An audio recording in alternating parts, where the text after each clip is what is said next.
Bismillahirrahmanirrahim.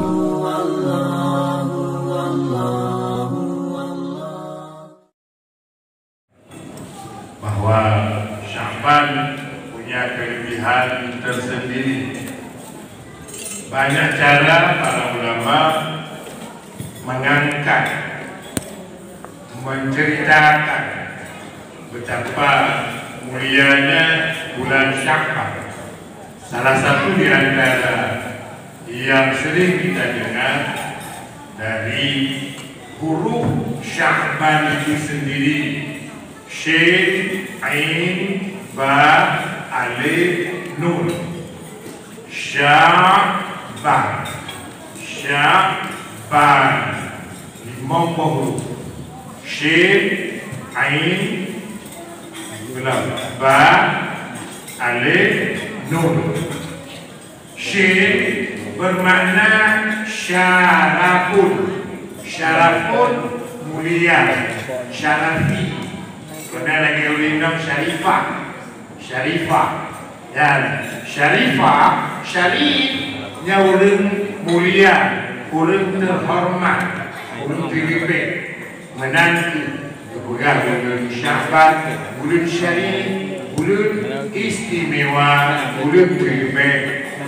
Wajar mentok. Kenapa disebut bulan istimewa? Karena menurut Nabi itu bulan saya. Bulan saya. Tidak ada makhluk yang lebih mulia dari Nabi Muhammad. Tidak ada.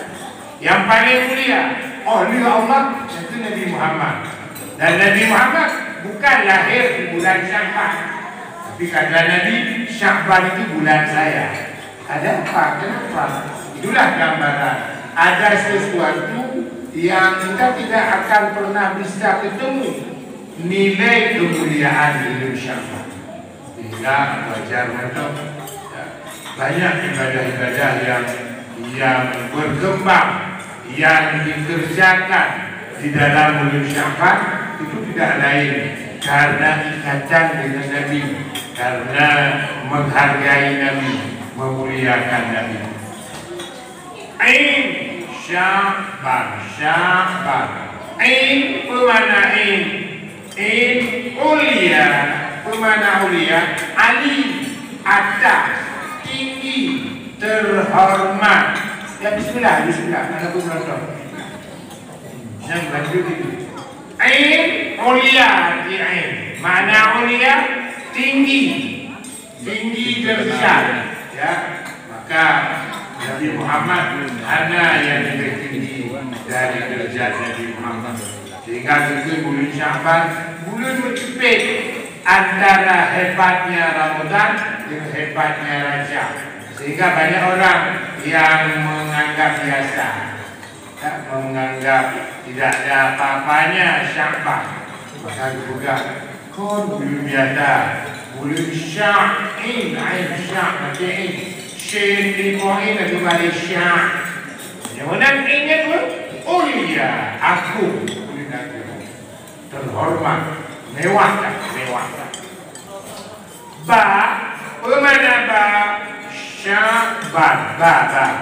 Ba birrullah. Ba arti birrullah, kebaikan Allah luar biasa. Jadi pengampunan, pemutihan.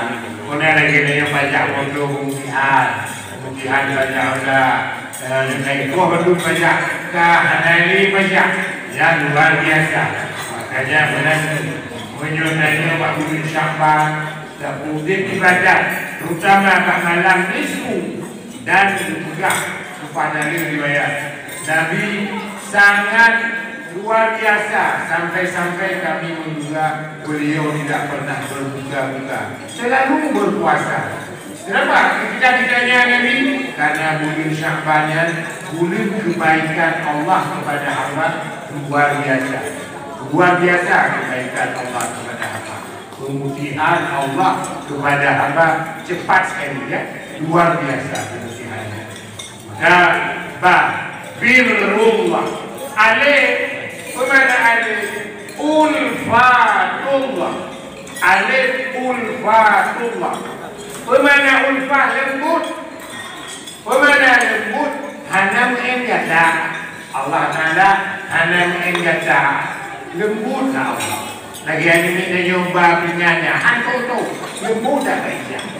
Ada perubahan malam itu pada yang dia kata nyom kata apa? Aibah supaya mereka itu lekat dan lembut ulfatullah. Apa lembut dah dengan syurga nampak? Nampak ini beri aja. Dan nanti ulfat. Arti ulfat lembut. Arti lembut ada jajah motor, batok-tok tak. Kenapa ada jajah? Ulfat. Shin, Ain, Ba, Alif, Nun. Apa itu Nun? Nurullah. Arti Nun, Nurullah. Apa mana Nurullah? Cahaya. Apa mana cahaya? Menyokau dia ibadat Pak Bulan Syaban. Kau dia penting untuk persiapan Ramadan. Kau dia penting untuk ibadat Ramadan. Yang itu. Guru yang beribadat di bulan Syaban itulah orang-orang yang punya kesempatan rohnya, batinnya kuat dengan Tuhan di bulan Ramadan. Maka kunci itu ya tak betul. Dia mandi malam Jumat. Malam ini tidak ada. InsyaAllah. Tapi ibu kuat langong. Kita itu kuat langong tu. Pokoknya don nujak. Tapi ibu. Ya, hai di demo tapi di kameng, tapi di gajah. Pokoknya malam ini Abu Hamid campur makmur malam di Syaban mau ibadah. Bergoyang arah Iban wujud ke sentral malaikat. Betul malaikat mengobat padanya. Kalau kami tak ada dalam ibadah. Tenang hati Nabi. Tenang hati para malaikat. Pakut menggema zikir, menggema dengan ibadah. Maka Rustilun kepingat betul rumah keluarga. InsyaAllah urut Ahad malam Senin. Lagi kata kuate Maghrib sampai Isya. Maghrib sampai Isya. Buku yang itu tak ibadah. Walhamdulillah.